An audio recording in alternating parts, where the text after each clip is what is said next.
Alpha beverages company में 2025 की beautiful और प्यारी सी colourful softy ice cream machine compact model में लेके आ चुके हैं। कस्टमर का रिक्वायरमेंट था कि छोटी सी मशीन लेके आइए और इन्वर्टर बैटरी से चला सके, वैसी मशीन लेके आए। तो ये मशीन को आप इन्वर्टर बैटरी से भी चला सकते हो, कहीं पर भी ले जा सकते हो। आप देखिए कितनी प्यारी सी और बेहतरीन मशीन बनाई गई है। इसको आप कहीं पर भी ले जाके आपका खुद का बिजनेस स्टार्ट कर सकते हो एक ही मशीन से। कोल्ड कॉफी है, मिल्क शेक है, थिक शेक है, फिर स्लश है, बहुत सारी प्रोडक्ट बना सकते हो। और हमारे पास इसमें 4 अलग अलग कलर में स्लश मशीन अवेलेबल है। ये आप देख सकते हो कितने प्यारे से इसमें अलग अलग कलर दिए गए हैं। इसकी कैपेसिटी की बात करें तो इसका जो बाउल है इसमें आप 3 लीटर तक मटेरियल फिल कर सकते हो। 15 से 20 मिनट के अंदर सारी प्रोडक्ट बन के रेडी हो जाती है। और यहाँ पे हमने प्रोडक्ट बना के रखा हुआ है, कितना प्यारा और बेहतरीन इसमें से मटेरियल निकलता है। देखिए स्लश बन के कितना बेहतरीन निकल रहा है।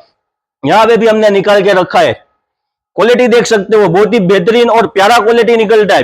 पूरे इंडिया में आपको कहीं पर भी मशीन चाहिए पहुंचा के देंगे। मशीन की ज्यादा डिटेल, ज्यादा जानकारी के लिए डिस्प्ले में दिए गए नंबर पर कांटेक्ट करें। वीडियो अच्छा लगा हो वीडियो को लाइक करें, ज्यादा से ज्यादा शेयर करें। Thank you for watching.